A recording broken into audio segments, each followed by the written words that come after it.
اعمال کی اصلاح کرم سے کر دے۔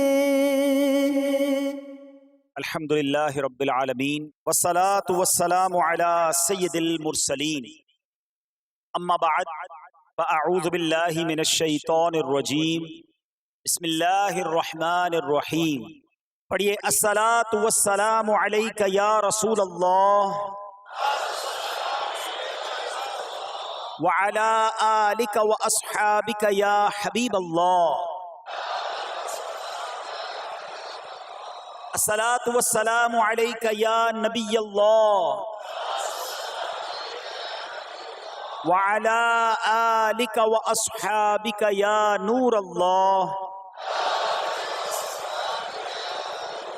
فرمان آخری نبی رسول ہاشمی صلی اللہ تعالی علیہ وسلم، جسے کوئی اہم حاجت درپیش ہو وہ مجھ پر کثرت سے درود شریف پڑھے، کیونکہ درود پاک دکھ، درد اور مصیبتوں کو دور کرتا اور رزق میں اضافہ کرتا ہے۔ تو جب بھی کوئی مشکل آئے، پریشانی آئے، تکلیف آئے، ٹینشن آ جائے، تو اس کا بار بار اظہار کرنے سے ٹینشن دور نہیں ہو جاتا۔ کوئی بھی مشکل آتی ہے بندہ سبھی کو بتاتا پھرے، بار بار ذکر کرتا رہے کہ یار بڑی مشکل میں ہوں، بڑی پریشانی میں ہوں۔ شاعر کہتے ہیں نا کہ دکھوں نے تم کو جو گھیرا ہو تو درود پڑھو، دکھوں نے تم کو جو گھیرا ہو تو درود پڑھو، جو حاضری کی تمنا ہو تو درود پڑھو۔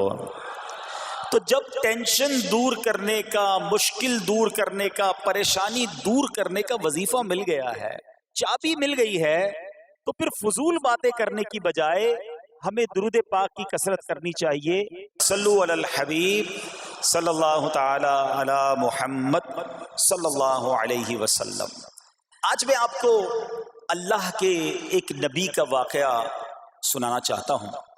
یہ واقعہ قرآن مجید میں بہت تفصیل کے ساتھ موجود ہے، اور یہ واقعہ ایسا ہے کہ میں ان نبی علیہ الصلوۃ والسلام کے عمل کا نام لوں تو نبی علیہ الصلوۃ والسلام کا نام آپ کے ذہن میں خود ہی آ جائے گا۔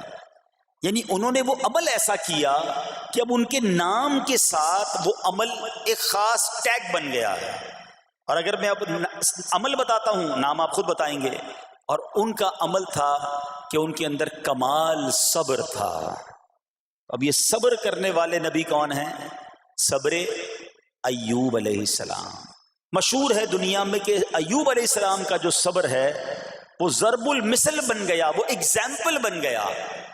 صبر تو بہت سارے لوگوں نے دنیا میں کیا، مصیبتیں تو بہت سارے اللہ والوں پر آئیں، مگر حضرت ایوب علیہ السلام کو اس قدر کمال کا صبر جو ان کا تھا، تو کیا واقعہ ہے۔ تو آج مشکلیں ہیں، پریشانیاں ہیں، ٹینشن ہیں، لوگ جب پریشان ہوتے ہیں تو صبر کا دامن تھامنے کی بجائے نارملی بے صبری، شکوے اور شکایات کی طرف جاتے ہیں۔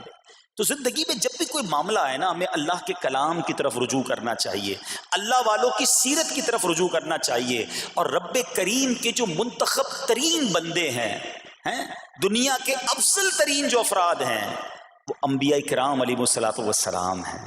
تو ہمیں جب بھی کوئی پرابلم آئے، جب بھی کوئی مسئلہ درپیش ہو، پہلے دیکھیں اللہ والوں نے اس موقع پر کیا کیا تھا، قرآن کیا کہتا ہے، حدیث کیا کہتی ہے، تو پھر زندگی میں چیزیں آسان ہو جاتی ہیں۔ تو حضرت ایوب علیہ الصلوۃ والسلام کی سیرت کے بارے میں جانتے ہیں کہ آپ حضرت اسحاق علیہ الصلوۃ والسلام کی اولاد میں سے ہیں، اور ان کی والدہ حضرت لوط علیہ الصلوۃ والسلام کے خاندان سے ہیں۔ اللہ تعالیٰ نے آپ کو ہر طرح کی نعمت سے نوازا تھا۔ آپ حسن و صورت والے بھی تھے، یعنی آپ کو اللہ پاک نے بہت خوبصورت بھی بنایا تھا، اور اللہ کریم نے مال بھی بہت دیا، اولاد میں بھی کثرت دی، یعنی ویل آف لائف تھی، خوبصورتی بھی ہے، مال بھی ہے، اولاد بھی ہے۔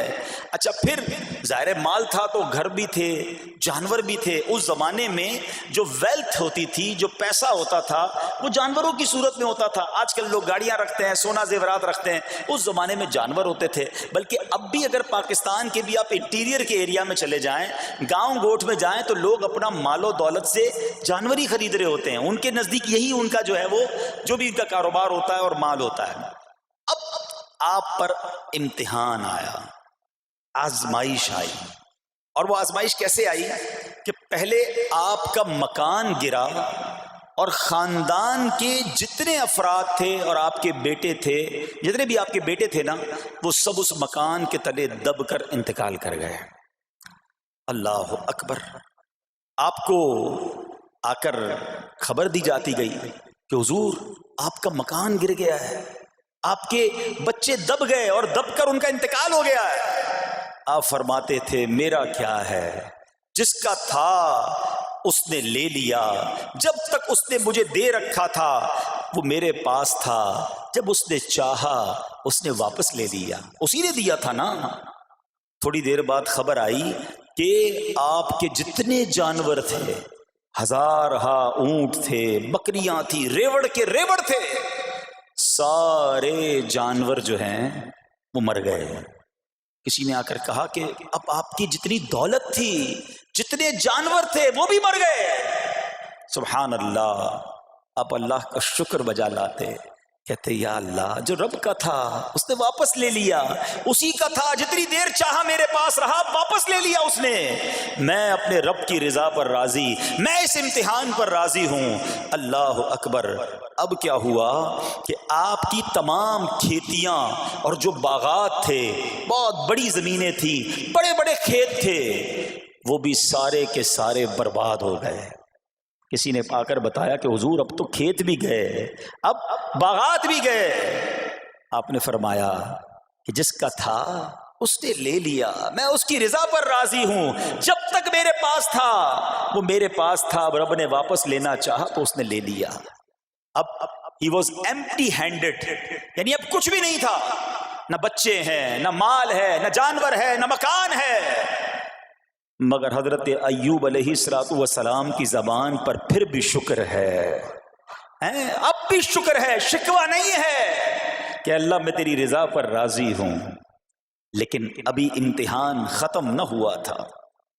اور اس امتحان کے پیچھے بعض مفسرین نے ایک اور قول بھی نقل کیا کہ شیطان نے حضرت ایوب علیہ السلام کو دیکھ کر اللہ کی بارگاہ میں کہا کہ اے مولا یہ تیرا بندہ اس لیے تیرا شکر گزار ہے کہ تو نے اسے بڑا نوازا ہے، بڑا مال دیا ہے، اولاد دی ہے، گھر دیا ہے. تو اب رب کریم نے حضرت ایوب پر امتحان بھیجا تاکہ پتہ چلے کہ میرے نیک بندے امتحان کے بعد بھی صبر کرتے ہیں. لیکن اب سب چلا گیا نا، تو شیطان نے کہا کہ ابھی جان تو باقی ہے نا، صحت تو باقی ہے. اللہ اکبر. مزید آزمائش آئی اور یہ ہوا کہ آپ کو بیمار کر دیا گیا. مبارک جسم پر بڑے بڑے آبلے پڑ گئے، پھوڑے جس کو کہتے وہ پڑ گئے. اس حال میں آپ کے سارے دوست بھی آپ کو چھوڑ کے چلے گئے. آج کل ویسے بھی حال ایسا ہی ہے جناب، جب تک پیسہ ہے، شہرت ہے، آپ کے پاس کوئی مال ہے تو آس پاس بہت سارے لوگ ہوتے ہیں. مگر جب یہ سب چیزیں چلی جائیں نا تو بعض اوقات ایسی کنڈیشن میں اپنے اور پرائیوں کی جانچ بھی ہو جاتی ہے کہ اب کون کھڑا ہے. دوستی مال کے لیے تھی، دوستی شہرت کے لیے تھی، دوستی منصب کے لیے تھی، یا کسی کی ذات سے واقعی خالص دوستی تھی. اب کیا ہوا، آپ کے سارے رشتہ دار، سارے دوست بھی دور چلے گئے، سوائے آپ کی فرما بردار زوجہ تھی جن کا نام تھا رحمت بن افراہیم، اور یہ حضرت یوسف علیہ السلام کی پوتی بھی تھی، اللہ کے نبی کی آل سے تھی. وہ آپ کی خدمت کرتی رہی. اب جسم پر پھوڑے ہیں، آبلے ہیں، ایک بیوی ہے، نہ پیسہ ہے، نہ مال ہے، نہ بچے ہیں، واٹ ایور جو تھا سب ختم. مگر زبان ہے کہ اس پر پھر بھی اللہ کا ذکر جاری ہے، پھر بھی شکر جاری ہے، پھر بھی صبر ہے. بات کرنا آسان ہے جناب، مشکل آئے اور صبر کرے بندہ. اصل امتحان یہ ہے، زباں پر شکوائے رنجو علم لایا نہیں کرتے، زباں پر شکوائے رنجو علم لایا نہیں کرتے، نبی کے نام لیوا غم سے گھبرایا نہیں کرتے.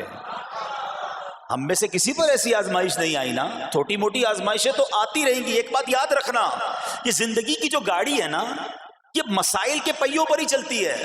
ہمیں بعض اوقات کسی کی گاڑی، کسی کا مکان، کسی کا خوبصورت چہرہ، کسی کی مسکراہٹ دیکھ کر لگتا ہے یار یہ تو دنیا کا سب سے سخی آدمی ہے. ایسا نہیں. تو یہ نہ سمجھے کہ سارا جہان جناب سخی ہے اور میں اکیلا دکھی ہوں. ایسا نہیں ہوتا، بلکہ ہر اس جہاں میں تقریباً ہر بندہ ایسا ہوتا ہے جس کے ساتھ کوئی نہ کوئی دکھ لگا ہوا ہوتا ہے، کوئی نہ کوئی پریشانی ہے. کسی کو مال کی پریشانی، کسی کو روزگار کی پریشانی، کسی کو بیماری لگی ہے، کسی کو اور ٹینشن ہے. تو یہ کبھی بھی نہ سوچے کہ میں زندگی گزاروں گا اور کوئی ٹینشن نہیں آئے گی. تیار رہو امتحان کے لیے، امتحان ضرور آنا ہے. اب کمال یہ ہے کہ اس امتحان میں پاس کون ہوتا ہے.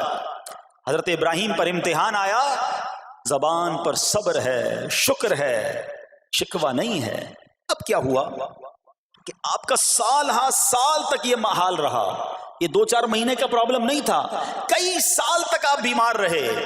آپ کی زوجہ جو ہے وہ خدمت کرتی رہی. اچھا یہاں ایک غلط فہمی دور کر دوں کہ کچھ لوگ یہ کہتے ہیں، یہ کتابوں میں پتہ نہیں کچھ کتابوں میں لکھ دیا گیا کہ حضرت ایوب علیہ السلام کو معاذ اللہ کوڑ کی بیماری ہو گئی تھی. ایسا بالکل نہیں تھا. کوڑ کی بیماری نہیں ہوئی تھی، بلکہ نہ کوڑ ہوا نہ جزام ہوا. آپ کو جسم پر پھوڑے پھنسیاں جن کو کہتے ہیں آبلے نکل آئے تھے. کیونکہ کوڑ کی بیماری وہ ہوتی ہے کہ جس سے لوگ نفرت یا حقارت کرتے ہیں. اللہ کے کسی بھی نبی کو کبھی بھی کوئی ایسی بیماری نہیں ہوئی جس کی وجہ سے لوگ اس سے حقارت یا نفرت کریں یا دور بھاگیں. کیونکہ اللہ نے ان نفوس قدسیہ کو، ان نیک بندوں کو، ان منتخب شخصیات کو لوگوں کی ہدایت کے لیے بھیجا ہے. ان کو کبھی کوئی ایسی چیز نہیں ہوئی کہ جس سے لوگ گھن کھا کر دور بھاگیں. تو یہ بالکل غلط ہے. البتہ آپ کے جسم پر آبلے تھے، پھوڑے تھی، اور اللہ اکبر آپ اس حال میں کیا رب سے عرض کرتے تھے؟ آپ عرض کرتے تھے، قرآن میں یہ الفاظ موجود ہیں، انی مسنی الضر وانت ارحم الراحمین. ترجمہ کیا ہے؟ مجھے تکلیف پہنچی اور تو سب مہر والوں سے بڑھ کر مہر والا ہے، رحم کرنے والوں میں سب سے بڑھ کر رحم کرنے والا ہے. یعنی اللہ کی بارگاہ میں یہ عرض کرتے تھے، یا اللہ تکلیف پہنچی ہے، رحم تو نے کرنا ہے، تو ارحم الراحمین ہے. زمانے سے نہیں کہتے تھے. یہاں ایک اور پرابلم ہے. میں کوئی مسئلہ ہوتا ہے، پرابلم آتی ہے، ہم ساری دنیا سے کہتے ہیں یہ مسئلہ ہو گیا، یہ پرابلم ہو گئی. نہیں، ساری دنیا میں سے کوئی آپ کا مسئلہ حل نہیں کر سکتا. اس سے بات کرو نا جو مسائل کو حل کرنے والا ہے، اس سے عرض کرو نا جو مصیبت کو دور کرنے والا ہے. ادھر ادھر جانے کی بجائے پرابلم یہ ہے جب بھی مشکل آتی ہے ہم سب کے پاس جاتے ہیں، ہم رب کے پاس نہیں جاتے. جاؤ اس کے پاس جو حل المشکلات ہے، جو مصیبتوں کو حل کرنے والا ہے، اس کی بارگاہ میں فریاد کرو. وہ شاعر کتنی پیاری بات لکھتے ہیں نا، یہ بہت سارے لوگوں کے لیے درس ہے جو اپنی پرابلمز کے لیے دنیا والوں کے پاس جاتے ہیں. ارے اگر پکارنا ہے تو اللہ کی بارگاہ میں پکارو، التجا کرنی ہے تو اللہ کے حبیب سے عرض کرو نا. شاعر لکھتے ہیں، کسی کا احسان کیوں اٹھائیں، کسی کو حالات کیوں بتائیں، کسی کا احسان کیوں اٹھائیں، کسی کو حالات کیوں بتائیں. تمہیں سے مانگیں گے تم ہی دو گے، تمہارے در سے ہی لو لگی ہے. ہم اللہ کی بارگاہ میں عرض کریں، اللہ کے حبیب کی بارگاہ میں لو لگائیں. دنیا والوں کے پاس کچھ نہیں رکھا، لیکن ہم دنیا والوں کو بتا کر اپنے صبر کا ثواب بھی ضائع کر دیتے ہیں. دیکھو حضرت ایوب علیہ السلام کا صبر، کسی سے نہ کہا، اللہ کی بارگاہ میں عرض کرتے رہے. اب آپ کی آزمائش کا وقت پورا ہوتا ہے، دعا کرتے رہے، التجا کرتے رہے، صبر کرتے رہے. حکم ہوا کہ اپنا پاؤں زمین پر مارو. حضرت ایوب علیہ السلام نے پاؤں زمین پر مارا تو زمین سے ایک چشمہ پھوٹ اٹھا. حکم الہی سے حکم دیا گیا کہ اب اس پانی سے غسل کرو. آپ نے جب اس پانی سے غسل کیا تو آپ کی تمام بیماریاں دور ہو گئیں. پھر آپ 40 قدم چلے، دوبارہ زمین پر قدم مارنے کا حکم دیا. قدم مارتے ہی ایک اور خوبصورت لذیذ ٹھنڈے پانی کا چشمہ نمودار ہوا. پانی ٹھنڈا، میٹھا اور لذیذ تھا. اب آپ نے وہ پانی پیا تو آپ کے باطن میں نور ہی نور پیدا ہو گیا اور آپ کو اعلیٰ درجے کی صحت و نورانیت حاصل ہو گئی. اور سنو، میرا رب تو قادر ہے نا. اللہ تعالیٰ نے آپ کی وہ ساری اولاد جو دب کر کئی سال پہلے مر گئی تھی، انتقال فرما گئے تھے، اللہ نے ان تمام اولاد کو پھر زندہ فرما دیا اور آپ کی بیوی کو دوبارہ جوانی بخشی، اور اب اس کے بعد بھی آپ کی کثیر اولاد ہوئی. سنو سنو، جو جانور چلے گئے تھے نا، اللہ نے مویشی، اسباب و خزانہ اس سے زیادہ آپ کو پھر سے عطا فرما دیا.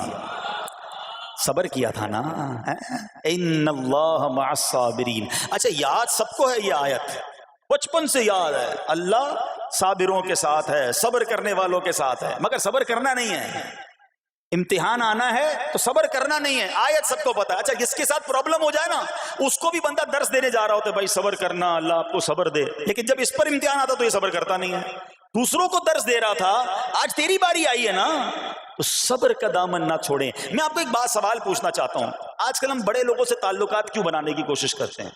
یار جب کوئی مشکل ٹائم آئے گا نا تو یہ بندہ کام آئے گا, یہ پیسے والا دوست ہے, یہ اس کے تعلقات بہت ہیں, اس کی گورنمنٹ میں بات ہے, اس کی وکیلوں میں بات ہے, 4-5 ایسے دوست ہونے چاہیے. یہ ڈاکٹروں کے اندر بڑی اچھی اس کی دوستی ہے, کوئی ڈاکٹر کا بھی کام آئے گا تو یہ بندہ کام آ جائے گا.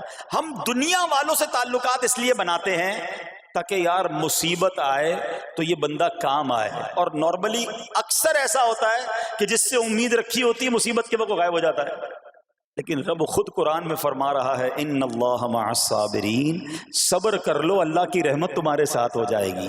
اب میں آپ سے سوال کرتا ہوں, دنیا کے تعلقات ہوں یہ ضروری ہے یا یہ فائدہ مند ہے, یا بندہ صبر کر لے تو اللہ کی رحمت ساتھ ہو جائے, سارے غم ویسے ہی دور ہو جائیں گے؟ صبر اس کو نہیں چھوڑنا ہے. تو حضرت ایوب علیہ السلام کی زندگی میں ایک اور واقعہ یہ ہوا کہ جب آپ بیمار تھے, آپ کو پتہ جب بندہ بیمار ہوتا ہے تو بعض اوقات اس کی طبیعت میں کیفیات بھی ہوتی ہیں, تو آپ نے اپنی زوجہ کو پکارا, تو آپ کی زوجہ کچھ دیر میں حاضر ہوئی, تو آپ نے جلال میں آ کر اس کو 100 درے, اپنی زوجہ کو 100 کوڑے مارنے کی قسم کھا لی. اب جب صحت آ گئی تو قسم تو آپ نے کھائی ہوئی تھی, تو اب کیا کرتے؟ اس بیوی نے تو خدمت بھی بہت کی تھی, اب اسے کوئی خاص کیفیت تھی, آپ نے قسم اٹھا لی تھی.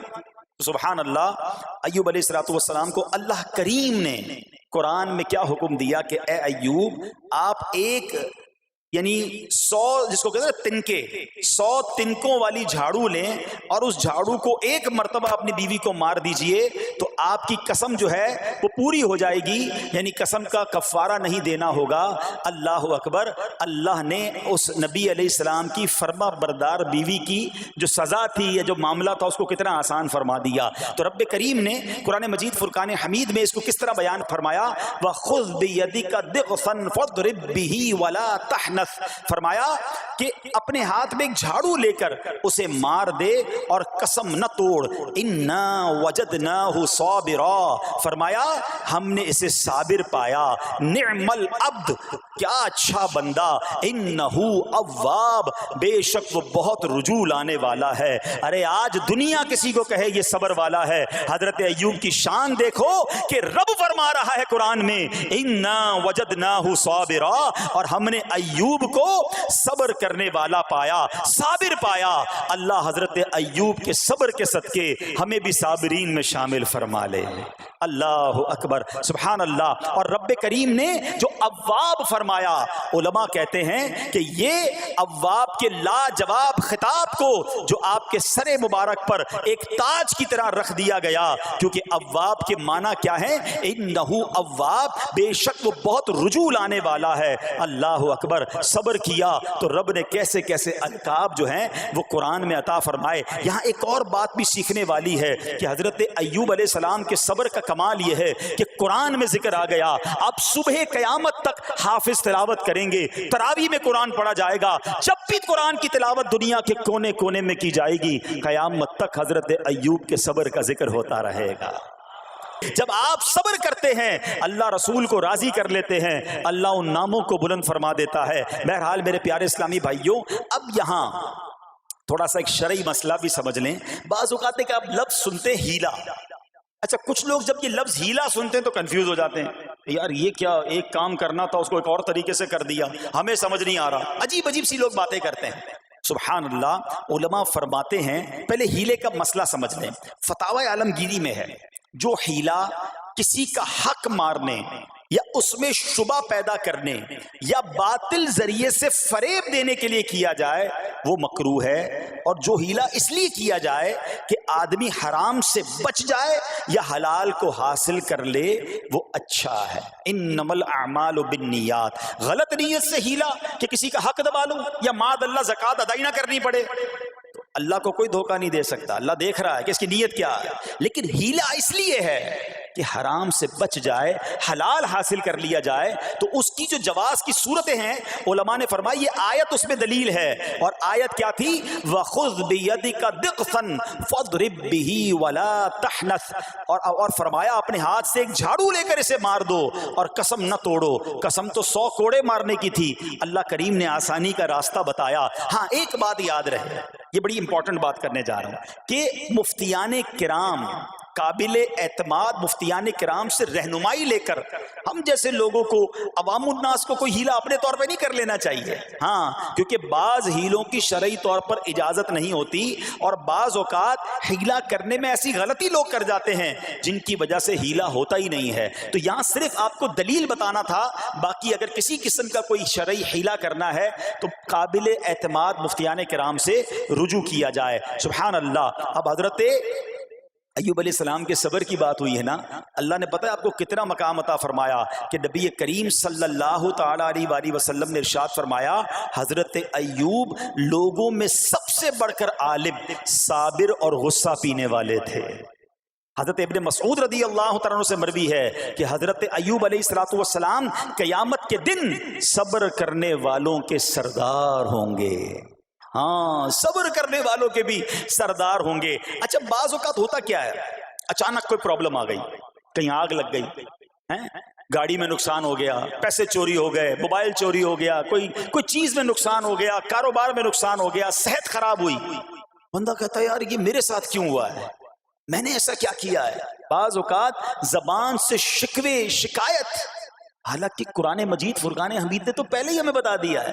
ہمارا پرابلم پتہ ہی کیا ہے، ہم بہت ساری باتیں جانتے ہیں دنیا کی، قرآن و حدیث پڑھتے نہیں ہیں، تو مینٹلی پریپیئرڈ نہیں رہتے. آپ کو پہلے ہی پتا ہو کہ یار گرمیاں آنے والی ہیں، تو اچانک گرمیاں آئیں گی تو پریشان نہیں ہوں گے نا. آپ کو پتا تھا جون جولائی میں گرمیاں ہوتی ہیں، بھائی سردیاں نہیں ہوتی. آپ پنکھا بھی تیار رکھتے ہیں، ٹھنڈا پانی کا انتظام بھی رکھتے ہیں، گرمی کے وقت باہر کم نکلتے ہیں. اور سردیاں آتی ہیں آپ کو پہلے ہی پتا ہوتا ہے، اب رضائی تیار کر لیتے ہیں، سویٹر نکال لیتے ہیں. ایسا نہیں ہوتا کہ صبح اٹھتے تو 40 ڈگری ہوتا ہے، دوسرے دن اٹھتے تو 5 ڈگری ہوتا ہے. بندہ کہ یار آج ٹھنڈ کیوں ہو گئی، کل گرمی کیوں ہو گئی. مینٹلی پریپیئرڈ جب بندہ ہوتا ہے تو وہ تیار ہوتا ہے. اگر جو قرآن پڑھنے والا ہے، حدیث پڑھنے والا ہے، اس کو تو پہلے ہی مینٹلی پریپیئرڈ ہونا ہے. کیوں؟ قرآن کا وعدہ ہے نا، قرآن کا اعلان سنو. اللہ کریم قرآن مجید میں کیا ارشاد فرماتا ہے؟ بسم اللہ الرحمن الرحیم وَلَنَبْلُوَنَّكُمْ بِشَيْءٍ مِّنَ الْخَوْفِ وَالْجُوعِ وَنَقْصٍ مِّنَ الْأَمْوَالِ وَالْأَنفُسِ وَالثَّمَرَاتِ وَبَشِّرِ الصَّابِرِينَ. اور ضرور ہم تمہیں آزمائیں گے. کیا فرمایا؟ ضرور آزمائیں گے، تیار رہو. there is examination. اچھا آزمائش کن کی چیزوں کی ہوگی؟ سبحان اللہ. قرآن نے لسٹ بھی دے دی ہے کہ آزمائش کیا ہوگی. فرمایا کچھ ڈر سے، اچانک خوف آ جاتا ہے نا، کوئی دشمن آ جاتا ہے، کوئی دھمکی دے رہا ہوتا ہے، اچانک حالات خراب ہو جاتے ہیں، دل میں خوف بیٹھ جاتا ہے. پھر فرمایا بھوک سے، مال کم ہو گیا، تنگی آ گئی تو بھوک سے. پھر فرمایا کچھ مالوں اور جانوں اور پھلوں کی کمی سے. کبھی کاروبار میں نقصان ہوگا، کبھی کسی کے باغات ہے تو باغ فصل اجڑ سکتی ہے، آپ کو کوئی نقصان ہو سکتا ہے، کسی جگہ آگ لگ سکتی ہے، اور جانوں کی کمی سے بیماری بھی آ سکتی ہے. مگر آگے کیا فرمایا؟ وَبَشِّرِ الصَّابِرِينَ. خوشخبری سنا ان صبر والوں کو. اور جب سبحان اللہ یہ ایگزام آتا ہے نا، جو اس ایگزام سے نکل جاتا ہے تو رب نے فرمایا خوشخبری ہے. اللہ اکبر. ہم نے زندگی میں دیکھا ہے جس نے مصیبت پر صبر کیا، اللہ کی رضا پر راضی رہا، اللہ نے مشکل سے بھی نکالا اور پہلے سے اسے زیادہ عطا فرما دیا.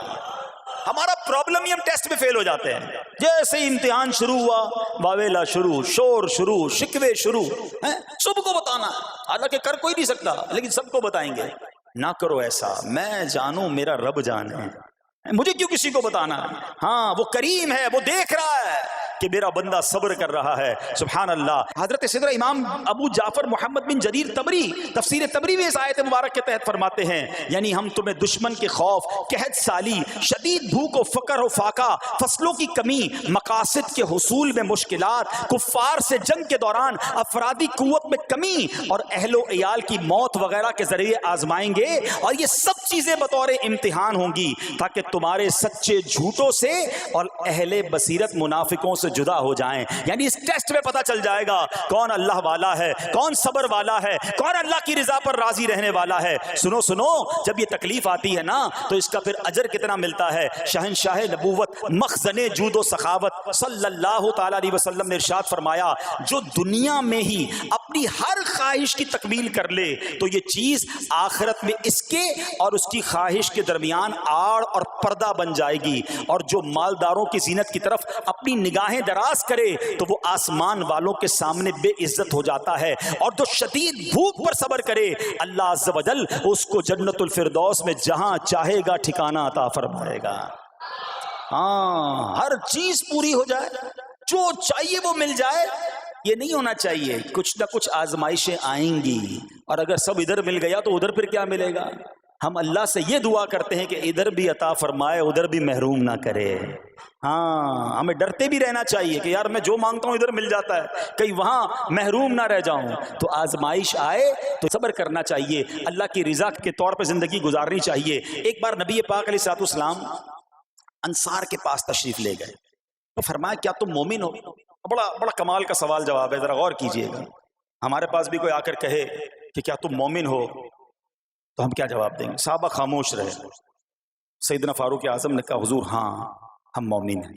شاید ہمارا بھی جواب یہی ہوگا, مومن ہیں. مگر اگلا سوال سنو نبی پاک علیہ الصلوۃ والسلام کا. فرمایا کہ اگر تم مومن ہو تو تمہارے ایمان کی علامت کیا ہے؟ ہاں, اب ہم سے کوئی یہ سوال کرے تو ہم جواب کیسے دیں گے؟ بھائی تم کہہ رہے ہو مومن ہیں, واٹ از دا سمٹمز, کوئی نشانی کوئی علامت تو بتاؤ نا. اب یہ سوال کرنے والے کون ہیں؟ پیارے آقا صلی اللہ تعالی علیہ وآلہ وسلم. صحابہ سامنے بیٹھے ہیں. ارشاد فرمایا مومن ہو تو علامت کیا ہے؟ کیا شاندار جواب دیا کہ صحابہ کرام نے کہ ہم جب فراخی کی حالت ہوتی ہے نا, آسانی ہوتی ہے تو ہم شکر ادا کرتے ہیں. جب آزمائش آتا ہے, کوئی پرابلم آتی ہے, ہم صبر کرتے ہیں اور اللہ کے فیصلے پر راضی رہتے ہیں. نبی اکرم علیہ الصلوۃ والسلام نے جواب میں کیا فرمایا؟ رب کعبہ کی قسم تم مومن ہو. تو پتہ یہ چلا کہ مومن ہونے کی نشانی یہ ہے کہ جب اچھے دن آئیں تو شکر کرے, اور مشکل کے دن آئیں تو اللہ کی رضا پر, اللہ کے فیصلوں پر راضی رہے, صبر کرے. اب آؤ سوال کرتے ہیں. اچھے دن آتے تو ہم کیا کرتے ہیں؟ ارے بھائی میں تو انتظار میں تھا, تھوڑے پیسے آئیں تو فلاں عیاشی کروں, فلاں گناہ کروں. تھوڑے پیسے تھے تو وہ کام ہی نہیں کر پا رہا تھا, اب تو موقع لگا ہے, اب تو دن آئے ہیں. معاذ اللہ, جس کو اللہ نعمتیں دیتا ہے, فراخی دیتا ہے, تو وہ اللہ کی نافرمانی میں لگ جاتا ہے. اور جب اس کو کوئی آزمائش بھیجتا ہے تو وہ ناشکری کہہ کر, بلکہ بعض اوقات تو کفریہ کلمات منہ سے نکال کر ایمان سے بھی ہاتھ دھو بیٹھتا ہے. ایسا نہیں ہونا چاہیے. عقل مند وہ ہے, یاد رکھنا کہ رب جتنی عطائیں بڑھائے ہم اتنے سجدے بڑھائیں, ہم اتنے صدقے بڑھائیں. دیکھو نا دنیا میں کیا ہوتا ہے, آپ کو کوئی تحفہ دے, آپ کیا کہتے ہیں؟ شکریہ, جزاک اللہ. دوبارہ تحفہ دے, آپ کہتے ہیں بہت مہربانی. تیسری بار دے, بندہ کہ یار یہ تو مجھ پر کتنا مہربان ہے. اتنی مہربانیاں. ناراض نہیں ہونا چاہیے. جو تمہیں دنیا میں 2-4 تحفے دے دے, تم اسے ناراض نہیں کرنا چاہتے. جب سے میں پیدا ہوا, جب سے وہ نواز رہا ہے, وہ ناراض نہ ہو جائے اس کا کوئی خیال نہیں. وہ دیے جا رہا ہے. ہم تو دیکھتے ہیں نا, بندہ غریب ہوتا ہے, تھوڑے گناہ, جیسے جیسے امیر ہوتا گیا اس کے پر پرزے نکلنا شروع ہو جاتے ہیں, مسجد سے دور, نمازوں سے دور, معاذ اللہ حرام کاموں میں پڑ جاتا ہے. ارے اللہ کے بندے, تجھے رب نواز رہا ہے, تیرے تو سجدے بڑھنے چاہیے تھے. لیکن ہوتا کیا ہے, وہ عطائیں بڑھاتا ہے, لوگ خطائیں بڑھاتے ہیں. نہ کرو ایسا. جب فراخی ہو, جب اللہ کی طرف سے آسانی ہو تو شکر ہو, اور جب آزمائش آئے تو صبر ہو.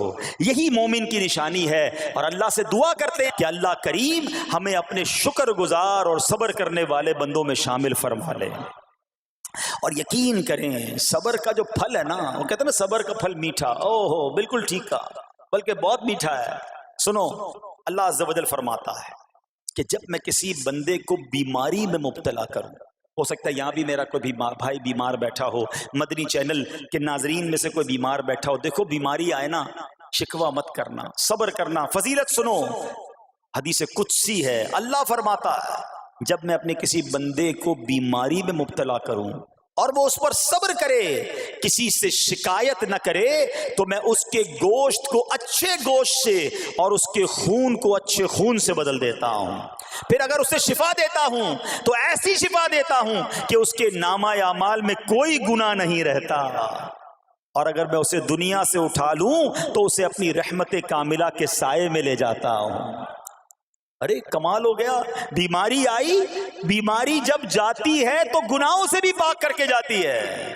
صرف ایک ہی تو کنڈیشن ہے, صبر کرنا. بیماری آئی, صبر کرنا.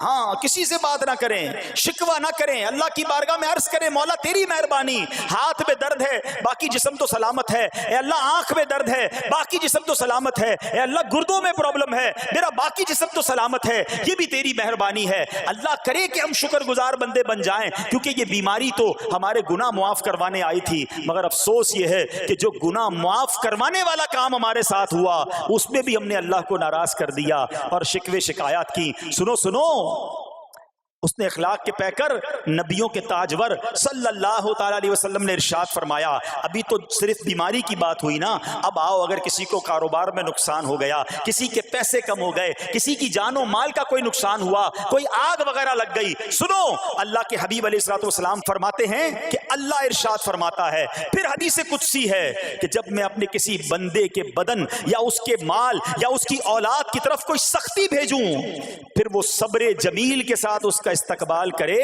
تو قیامت کے دن مجھے اس سے حیا آئے گی کہ میں اس کے لیے میزان قائم کروں یا اس کا نامہ اعمال کھولوں. ہائے ہائے ہائے, سمجھتے ہو اس کا مطلب؟ اللہ فرما رہا ہے مجھے حیا آئے گی کہ اپنے بندے سے اب کیا حساب لوں. جب آزمائش بھیجی تھی تو اس نے صبر کیا تھا, اس نے شکوہ نہیں کیا تھا. خدا کی قسم میں آپ سے پوچھتا ہوں, میرا کوئی نقصان ہو جائے اور قیامت کے دن میرا نامہ اعمال نہ کھولا جائے, مجھے اللہ کی بارگاہ میں حساب نہ دینا پڑے, مجھے بتاؤ یہ دنیا کے حساب نقصان کی کیا حیثیت ہے اگر ادھر بخشا جائے. سنو تو صحیح, رب فرما رہا ہے کہ مجھے حیا آتی ہے کہ اس کے لیے میزان قائم کروں یا اس کا نامہ اعمال کھولوں. ارے یہ ساری دنیا کی دولت, یہ ساری دنیا کی آسائش ایک طرف, اگر قیامت کے دن حساب کتاب میں آسانی مل جائے, اللہ بلا حساب جنت میں داخل کر دے, اس سے بڑھ کر کوئی نعمت نہیں. مگر آج افسوس یہ ہوتا ہے کہ اگر کسی پر امتحان آتا ہے وہ اس امتحان میں فیل ہو جاتا ہے. اس حدیث میں ایک لفظ استعمال ہوا صبر جمیل کے ساتھ. اب یہ بھی بڑا مسئلہ ہے کہ لوگوں کو یہی نہیں پتا کہ صبر جمیل ہے کیا. لوگ کہتے تو بہت ہیں, اللہ پاک آپ کو صبر جمیل عطا فرمائے. اب اس سے پوچھو بھائی صبر جمیل کی تعریف کیا ہے, تو پھر تعریف نہیں پتا ہوتی. یہ کسی جمیل بھائی کا صبر نہیں ہے کہ جس کو صبر جمیل کہا جاتا ہے. صبر جمیل کی تعریف سمجھو. علماء کہتے ہیں کسی مصیبت زدہ اور غیر مصیبت زدہ کو برابر میں دیکھو, مگر دونوں میں کوئی فرق نظر نہ آئے. یعنی چہرہ بھی نہ بتائے کہ وہ کسی مشکل میں ہے, اس کی عادتیں بھی نہ بتائیں کہ وہ کسی پرابلم میں ہے, یعنی اس کو دیکھ کر پتہ ہی نہ چلے کہ وہ بڑی مشکل میں ہے. فرمایا یہ ہے صبر جمیل. مگر آج ہمارا حال یہ ہے, ہمارا چہرہ بتا دیتا ہے بھائی خیر تو ہے, بڑی ٹینشن میں ہو, ہاں یار کیا کروں بس موبائل ٹوٹ گیا, ارے بھائی بڑی چہرے پہ بڑی ہوائیاں اڑ رہی ہیں, بس کیا کروں جناب آج 5,000 روپے کھو گئے. 5,000 روپے کھو جائیں, چھوٹا سا نقصان ہو جائے, ہمارا چہرہ بتا دیتا ہے کہ ہمارے ساتھ کوئی معاملہ ہوا ہے. صبر جمیل یہ ہے کہ دیکھ کر کوئی پہچان ہی نہ سکے کہ یہ بندہ کتنی مشکل میں ہے, چاہے اندر کتنی تکلیف میں ہو, دنیا والوں کو نہ بتائے کیونکہ وہ رب کا بندہ ہے, وہ اللہ کی بارگاہ میں فریاد کرے. یہ صبر جمیل ہے اور اللہ اسے ہم سب کو نصیب فرمائے. ہاں یہ بڑی کمال کی بات ہے. ہم کیا کرتے ہیں, سارے جہان کو بتاتے ہیں. اچھا پھر آخر میں لوگ کہتے بھی ہیں, جب پورے محلے کو بتا دیا نا, پھر اس کے بعد کہتے ہیں بس کیا کریں بھائی صبر ہی کر رہے ہیں. اب آپ صبر نہیں کر رہے حضرت, ہاں آپ کا صبر چلا گیا, آپ نے ساری دنیا کو تو بتا دیا. صبر یہ ہے کہ صبر پہلے صدمے پر ہوتا ہے. جیسے ہی آپ کو کوئی صدمہ لگا نا, اب آپ جانے رب جانے, نہ بتائیں کسی کو, ٹھیک ہے. وہ الگ بات ہے آپ کسی کو دعا کے لیے کہہ دیں, لیکن بڑا نقصان ہو گیا, بڑی مشکل ہو گئی, بڑی پریشانی ہو گئی, اس سے حل تو کوئی نہیں ہونا. اچھا ہمارا ماجرا ایک اور بھی بڑا عجیب ہے, مشکل ہو جائے تو سب کو بتاتے ہیں, آسانی ہو جائے تو پھر کسی کو نہیں بتاتے. 5,000 کا نقصان سارے محلے کو پتا ہے, 50,000 کا فائدہ ہوا پھر کسی کو بتایا آپ نے؟ نہیں یار بتاؤں گا تو نظر لگ جائے گی. گھر والوں کو تو بالکل بھی نہیں بتاؤں گا, خرچہ بڑھا دیں گے. گھر والوں کو ساری ٹینشن کی خبریں جا کے دے رہے ہوتے ہیں، مارکیٹ میں بڑا نقصان ہو گیا، آج بڑا مندہ ہے، ارے بھائی کاروبار بالکل نہیں ہے، تاکہ گھر والوں کا خرچہ روک سکے. اور جیسے ہی کاروبار اچھا ہو گیا گھر جاتے پھر بھی وہی والا منہ بنا لیتے ہیں تاکہ ان کو پتہ نہ چلے میں بڑے پیسے کمانے لگا ہوں. یہ نہ کیا کریں. ہاں ٹینشن آپ کسی کو بتا کر اپنا صرف ثواب ضائع کرتے ہیں، باقی کچھ نہیں ہوتا. کرنا رب نے ہے، اور یہ اگر آزمائش میرے درجے بلند کرنے آئی ہے، اگر یہ آزمائش مجھے اللہ کے قریب کرنے آئی ہے تو پھر تو اس کا استقبال ہونا چاہیے نا. ہاں ہمارے بزرگان دین تو آزمائشوں کا استقبال کیا کرتے تھے. اور سنو، یہاں ہو سکتا ہے کہ میرا کوئی نابینا بھائی بیٹھا ہو. بعض اوقات ایسا بھی ہوتا ہے کہ اچانک کسی کی بینائی چلی جاتی ہے، آنکھیں ٹھیک ہوتی ہیں اور اچانک ایکسیڈنٹ ہوا یا کوئی واقعہ ہوا ہے. بہت بڑی آزمائش. اللہ اس آزمائش سے ہمیں محفوظ رکھے. مگر دیکھو میرے رب کی شان دیکھو، جب بھی کوئی تکلیف آتی ہے نا بندہ صبر کرے، اس تکلیف کا اجر تیار ہے، اس کا کمال سے اس کی رحمت تیار ہے، رحمت کی برسات تیار ہے. سنو، اللہ فرماتا ہے کہ اے جبرائیل، جب میں اپنی کسی بندے کی بینائی لے لوں تو اس کا اجر یہ ہے کہ میں اسے اپنے دیدار سے مشرف فرماؤں گا. ہاں آنکھیں گئی ہیں مگر اللہ فرماتا ہے میں اپنا دیدار کرواؤں گا. بس صرف صبر کرنا ہے. اسی طرح میرے پیارے اسلامی بھائیوں، بعض لوگوں کے یہاں بچے کا انتقال ہو جاتا ہے، چھوٹے چھوٹے بچوں کا انتقال ہو جاتا ہے، یا بعض اوقات پیدائشی بچہ مرا ہوا ہوتا ہے، پیدا اس کا انتقال ہو جاتا ہے، یا بعض اوقات ولادت سے پہلے ہی بچہ ضائع ہو جاتا ہے. بہت شور، بڑا واویلا، بڑا رونا پیٹنا گھروں میں ہوتا ہے. مت کیا کرو ایسا. یقین کریں یہ بہت بڑا انعام تمہیں ملنے جا رہا ہے. ایسا نہ ہو یہ رونا پیٹنا، یہ بے صبری، یہ اللہ کی بارگاہ میں شکوے شکایات، اتنے بڑے تم اجر سے محروم رہ جاؤ. سنو، اللہ کے آخری نبی صلی اللہ تعالی علیہ وسلم نے فرمایا جس مسلمان جوڑے کے 3 بچے انتقال کر جائیں، اللہ عز و جل ان بچوں پر فضل و رحمت کرتے ہوئے ان دونوں یعنی ماں باپ کو جنت میں داخل فرمائے گا. صحابہ کرام نے عرض کی کسی کے 2 بچے، فرمایا 2 بچے بھی، پھر عرض کی اور 1، فرمایا 1 بھی، پھر فرمایا اس ذات کی قسم جس کے قبضہ قدرت میں میری جان ہے، جس عورت کا کچا بچہ فوت ہو جائے یعنی حمل ضائع ہو جائے اور وہ اس پر صبر کرے تو وہ بچہ اپنی ماں کو اپنی ناف کے ذریعے کھینچتا ہوا جنت میں لے جائے گا. یہ تو جنت کا ٹکٹ تھا. مگر شکوے شکایات، الامان والافیز، گھر میں موت میت کو نقصان ہو جائے، ہماری عورتیں، ہمارے گھر کے افراد وہ واویلا کرتے ہیں. معاذ اللہ، بعض اوقات تو کفریہ کلمات زبان پر ہوتے ہیں. معاذ اللہ ثم معاذ اللہ، کہتے کہ اللہ کو ہمارا ہی گھر ملا تھا، اتنے چھوٹے بچے کا کیا قصور تھا. استغفر اللہ.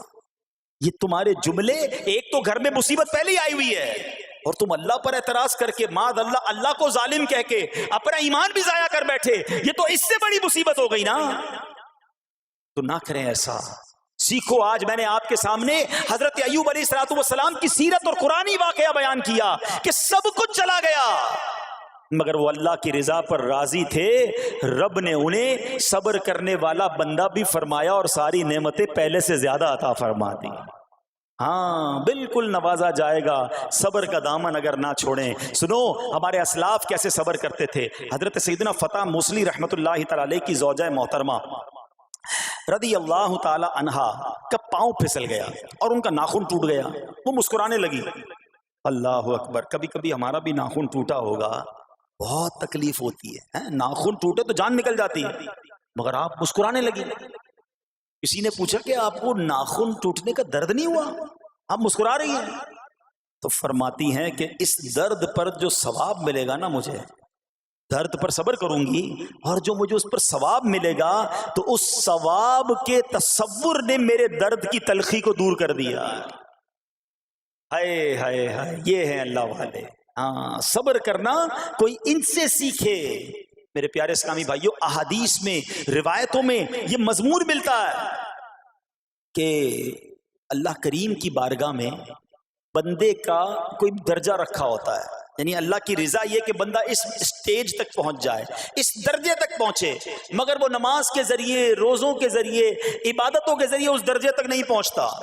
پھر اللہ اس پر آزمائش بھیجتا ہے کہ میرا بندہ صبر کر لے تاکہ صبر کر کے اس درجے کو حاصل کر لے.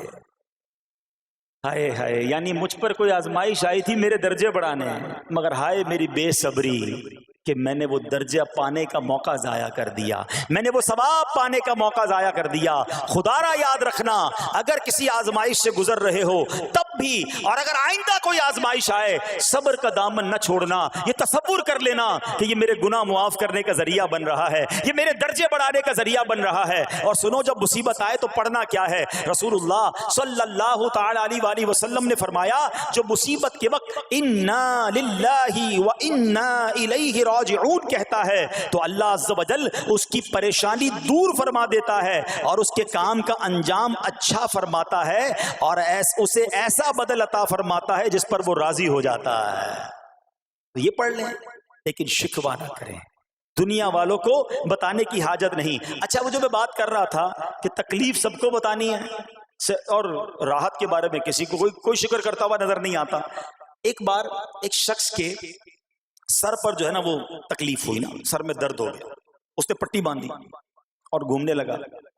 اس زمانے میں حضرت رابعہ بصریہ رضی اللہ رحمۃ اللہ تعالی علیہا، اللہ کی بہت بڑی ولیاں ہیں، آپ نے اس کو دیکھا کہ کیوں پٹی باندھی ہے؟ وہ کہتا سر میں درد تھا اس لیے پٹی باندھی ہے۔ بات تھوڑی سی باریک ہے، سمجھدار لوگ سمجھیں گے، اس لیے پٹی باندھی ہے کہ سر میں درد تھا۔ اللہ اکبر۔ اس اللہ والی نے پتہ ہے کیا کہا؟ آپ کہتی ہیں کبھی صحت کی پٹی بھی باندھی ہے؟ یہ جملہ ہے بڑا سمجھنے والا ہے، یعنی اللہ نے اتنے دنوں تک صحت میں رکھا تو کسی کو نہیں بتایا، اور تھوڑے دنوں کی تکلیف آئی تو پٹی باندھ کے سب کو بتانے چلا ہے کہ رب نے بیمار کیا ہے۔ ہاں، ہمیں اللہ کریم کی طرف سے آزمائش ہمیشہ تھوڑی آتی ہے۔ اگر اپنی زندگی کا ہم پورا عرصہ کیلکولیٹ کریں نا کہ بھئی 40 سال کا کوئی بندہ ہو گیا ہے تو کتنے دن ہوئے 40 سال میں؟ ٹھیک ہے، ایک بار کبھی بیٹھ کے اکیلے میں حساب کرنا، اتنے ہزار دن میں نے دنیا میں گزارے، کتنے دن بیمار رہا؟ تو شاید چند دن، 100 دن، 50 دن، 200 دن بنیں گے۔ کئی ہزار دنوں میں سے اگر چند دن اللہ نے مجھ پر آزمائش ڈالی تو ہزاروں دن راحت بھی تو ڈالی نا، صحت بھی تو عطا فرمایا۔ اتنے دن جس رب نے چھاؤں میں کھڑا کیا، اگر تھوڑی دیر کے لیے دھوپ آئی ہے تو مجھے شکوہ نہیں کرنے چاہیے۔ یاد رکھنا، ہر رات کے بعد صبح ہے، ہر دھوپ کے بعد چھاؤں ہے۔ اگر تم انتظار کرو گے تو رب ایسی رحمت تم پر نازل کرے گا، اپنے غیب کے خزانوں سے عطا فرمائے گا۔ قرآن میں رب نے وعدہ کیا ہے وَمَن يَتَوَكَّلْ عَلَى اللَّهِ فَهُوَ حَسْبُهُ، جو اللہ پر بھروسہ کرے اللہ اس کے لیے کافی ہے۔ مگر ہمارا پرابلم یہ ہے کہ جب مشکل آتی ہے ہم یہ ساری باتیں بھول کر بس شکوہ، شکایات اور پریشانی میں چلے جاتے ہیں۔ ارے آپ اس مصیبت کو اللہ کی طرف سے نعمت سمجھ لو، اللہ کی طرف سے یہ سمجھ لو کہ میرے گناہ معاف کروانے، میرے درجات بلند کرنے کے لیے آیا ہے۔ اچھا، اب ایک اور بات، بعض اوقات شیطان ہے نا، وہ کسی کے دماغ میں وسوسہ ڈالتا ہے کہ یار جب میں نمازیں نہیں پڑھتا تھا نا تب تو اتنا پریشان نہیں رہتا تھا، جب سے نمازیں شروع کی، دعوت اسلامی کے اجتماع میں آنے لگا، مدنی قافلوں میں سفر شروع کر دیا، اب تو میں نے کچھ ذمہ داری بھی لینا شروع کر دی ہے۔ ارے میں نے جب سے امامہ پہنا ہے، یہ داڑھی رکھ لی ہے، میری کوئی اسلامی بہن سن رہی ہے کہ بے پردہ گھومتی تھی تو کوئی اتنا ٹینشن نہیں تھا، اب میں نے جناب پردہ کرنا شروع کیا ہے، قرآن پڑھنا شروع کیا ہے تو ٹینشنیں شروع ہو گئی ہیں۔ اب شیطان بعض لوگوں کے ذہنوں میں یہ وسوسہ ڈالتا ہے کہ میں تو دین کے قریب ہو رہا ہوں، اللہ کے قریب ہو رہا ہوں، اور مجھ پر آزمائشیں کیوں آ رہی ہیں؟ سنو سبحان اللہ، اللہ کے حبیب علیہ الصلوۃ والسلام کی کیا شان ہے۔ اعلیٰ حضرت ایسے ہی نہیں کہتے کہ میں نثار تیرے کلام پر، ملی یوں تو کس کو زبان نہیں، وہ سخن ہے جس میں سخن نہ ہو، وہ بیان ہے جس کا بیان نہیں۔ میرے آقا نے کم و بیش 1450 سال پہلے یہ مسئلہ سالو کر دیا۔ حضرت سیدنا سعد بن ابو وقاص رضی اللہ تعالیٰ عنہ فرماتے ہیں کہ میں نے عرض کی یا رسول اللہ صلی اللہ تعالیٰ علیہ وسلم، سب سے زیادہ مصیبتیں کن لوگوں پر آئیں؟ گلی مقاتی نا، پنجابی بچ کہتے ہیں نا، گالی بات ہی ختم کر دی۔ حضور یہ بتائیں سب سے زیادہ مصیبتیں کن لوگوں پر آئیں؟ پیارے آقا نے فرمایا انبیاء پر۔ اللہ اکبر، اللہ کے سب سے قریب تو انبیاء ہیں نا، انبیاء پر۔ پھر ان لوگوں کے بعد جو لوگ بہتر ہیں، پھر ان کے بعد جو بہتر ہیں۔ سنو اب اگلا جملہ، بندے کو اپنی دینداری کے اعتبار سے مصیبت میں مبتلا کیا جاتا ہے۔ اگر وہ دین میں سخت ہوتا ہے اس کی آزمائش بھی سخت ہوتی ہے، اگر وہ دین میں کمزور ہوتا ہے تو اللہ عز و جل اس کی دینداری کے مطابق اسے آزماتا ہے۔ بندہ مصیبت میں مبتلا ہوتا رہتا ہے یہاں تک کہ اس کے دنیا میں ہی اس کے سارے گناہ بخش دیے جاتے ہیں۔ گویا اللہ کی یہ رحمت ہے کہ بندہ بڑا نیک ہو رہا ہے، رب چاہتا ہے کہ اس بندے پر آزمائش بھیجوں، میرا نیک بندہ صبر کرے، اس کے گناہ معاف ہو جائیں اور میرے پاس آئے تو اس کو جنت میں داخل کر دوں۔ اللہ اکبر۔ اے پیارے اسلامی بھائیو، یاد رکھنا، اب جو میں نے ایک سوال قائم کیا تھا نا کہ یار میں تو دین کے قریب، میں تو اللہ کے قریب ہونے کی کوشش کر رہا ہوں اور ایک کے بعد ایک آزمائش آ رہی ہے، یہ کیا ہے؟ اب ایک اور حدیث سن لو، سبحان اللہ۔ حضرت سیدنا انس رضی اللہ تعالیٰ عنہ سے روایت ہے، سرکار والا تبار، ہم بے کسوں کے مددگار، شفیع روز شمار، دو عالم کے مالک و مختار، صلی اللہ تعالی علیہ وآلہ وسلم نے فرمایا، جب اللہ عز و جل کسی بندے سے محبت فرماتا ہے، سننا ذرا غور سے، اللہ عز و جل جب اپنے کسی بندے سے محبت فرماتا ہے یا اسے اپنا دوست بنانے کا ارادہ فرماتا ہے تو اس پر آزمائشوں کی بارش فرما دیتا ہے۔ اب سوال ہے نا کہ میں اللہ دوست بھی بنا رہا ہے، اللہ کریم اس پر محبت بھی فرما رہا ہے اور آزمائشیں بھی بھیج رہا ہے۔ دوست پر آزمائشیں کون بھیجتا ہے؟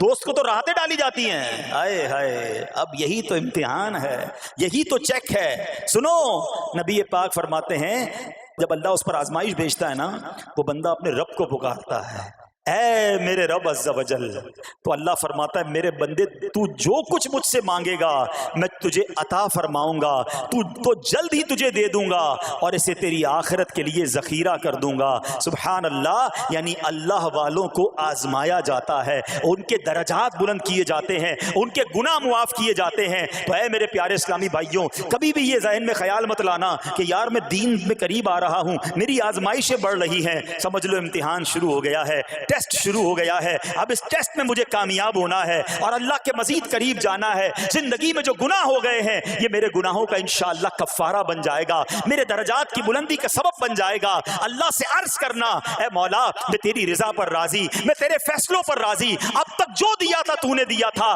یہ سب کچھ تیرا ہے، اے رب جب تو واپس لے گا میں اس پر راضی۔ جب یہ ثابت قدمی نصیب ہو گئی پھر دیکھو غیب کے خزانوں سے کیسا آپ کے دل پر سکینہ اترے گا، پھر کیسا آپ پر رحمتوں کا نزول ہوگا۔ تو اے میرے پیارے اسلامی بھائیوں، مصیبتیں آ چکی اور آنے بھی والی ہیں، پہلے ذہنی طور پر تیار رہنا، مگر صبر کرنا۔ یہ چند دنوں کی، چند گھنٹوں کی، چند لمحوں کی مصیبت ہے مگر یہ تمہارے درجات کو بلند کر دے گی۔ رب کریم صبر کرنے والوں کو پسند فرماتا ہے، اور جو میں نے بات کہی تھی کہ صبر بھی کریں اور جب اللہ کریم کی طرف سے راحتیں آ جائیں تو شکر بھی کریں۔ کیا شاندار رب کا قرآن میں فرمان ہے، اللہ فرماتا ہے وَإِذْ تَأَذَّنَ رَبُّكُمْ لَئِن شَكَرْتُمْ لَأَزِيدَنَّكُمْ وَلَئِن كَفَرْتُمْ إِنَّ عَذَابِي لَشَدِيدٌ۔ اللہ قرآن میں فرماتا ہے اور یاد کرو جب تمہارے رب نے اعلان فرما دیا کہ اگر تم میرا شکر ادا کرو گے میں تمہیں اور زیادہ عطا کروں گا۔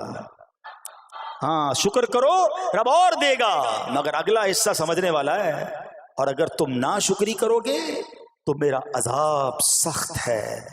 اللہ نے اپنے عذاب سے بھی ڈرایا ہے اور شکر کرنے کا درس بھی دیا ہے۔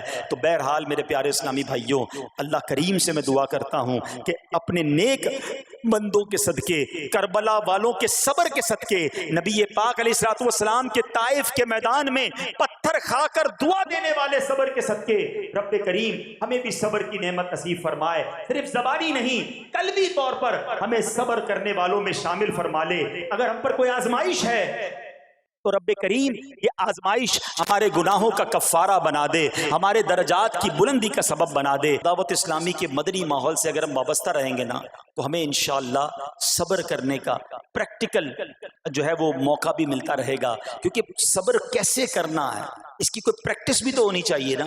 تو مدنی قافلے جب اس میں جاتے ہیں نا تو آرام اپنے گھر جیسا نہیں ملتا، کھانا اپنے گھر جیسا نہیں ملتا، بعض اوقات سفر میں تکلیف ہوتی ہے، تو یہ پریکٹیکلی آپ کو صبر کرنے کا موقع ملتا ہے۔ تو اگر آپ واقعی صابرین میں شامل ہونا چاہتے ہیں تو مدنی قافلوں میں سفر اپنا معمول بنائیں۔ اللہ کریم ہم سب کو مدنی قافلوں میں سفر کی توفیق عطا فرمائے۔ میرے